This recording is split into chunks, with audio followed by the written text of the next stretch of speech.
this is why when I called you yesterday, people call in with so many false hopes about what is the only last hope. And the only last hope I want to tell people is Jesus Christ. There is no other. Well, that's absolutely correct. And so we need to resist this evil. We need to make people aware. We need to talk to people.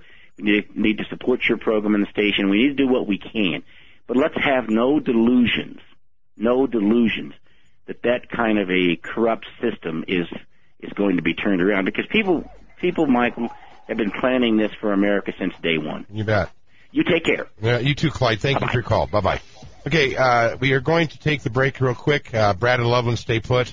I got 2 more paragraphs I want to read from this article, the real meat of this thing and what they're really planning on doing with it when we come back from the break. Open lines until the end of the hour. I'm Michael Corbin. You're listening to A Closer Look. We'll be right back.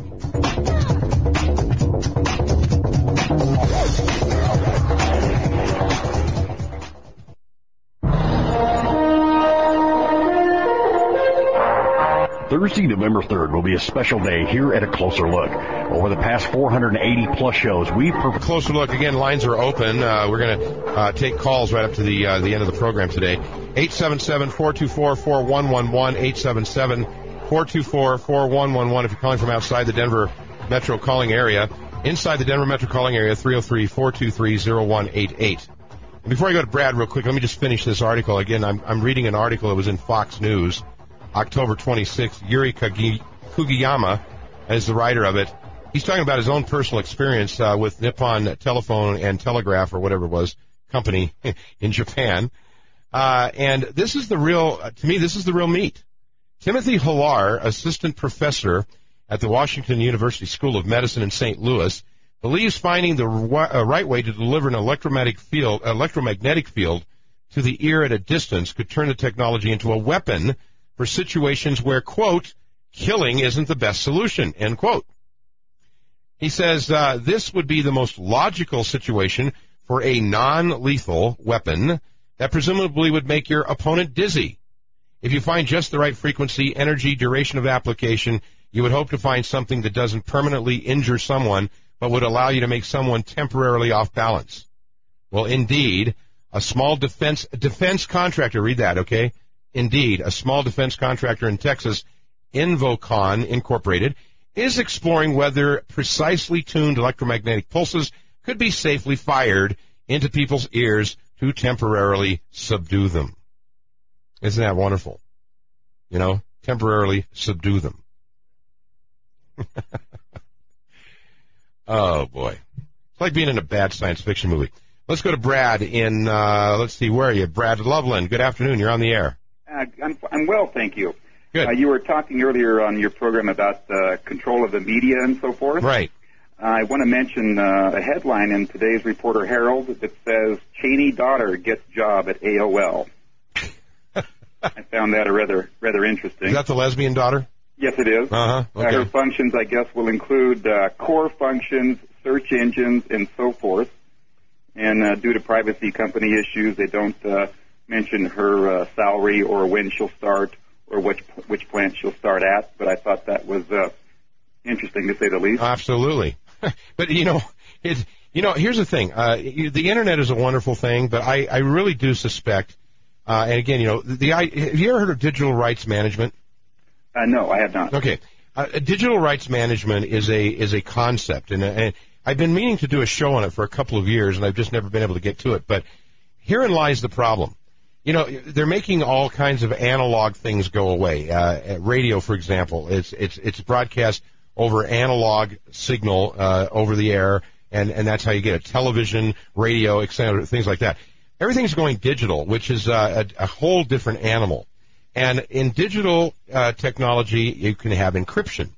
What better way to completely lock down the free access to information than to attach a license to every little piece of data or bit that you download? They can essentially control you even better than they can now. And see, this is the thing. AOL, and this is my opinion, so I want the lawyers at AOL to understand this is my opinion.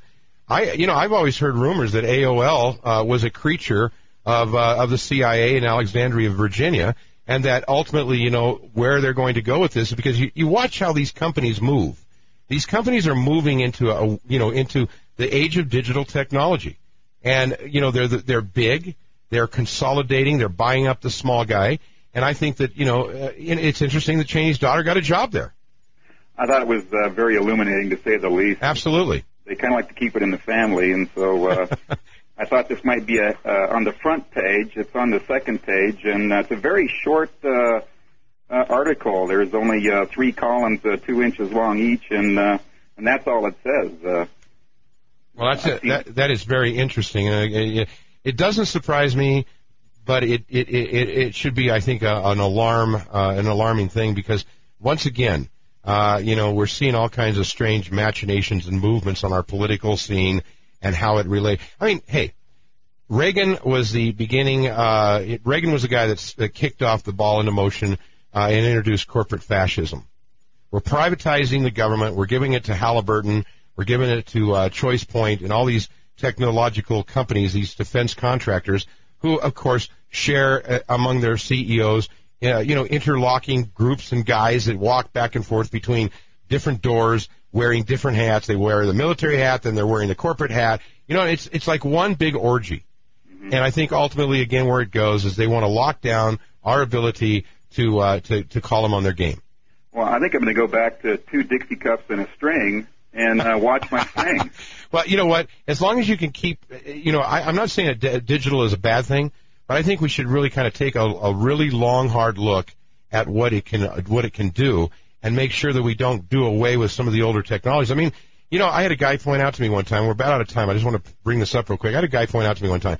What would you do if there was an EMP and everything that you owned has a chip in it, which it does almost now? Your watch, okay? What would you do if there was an EMP? Would you even be able to know what time it is?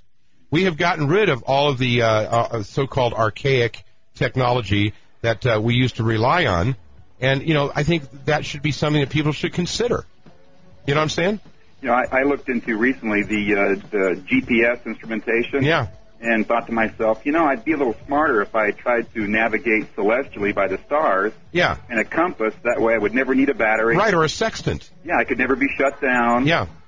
So there you have it. We're out of time. Hey, thanks for your call. Thank you, sir. All right. You guys have a great weekend. We'll see you back here on Monday. Until then, I'm Michael Corbin telling you to take a closer look.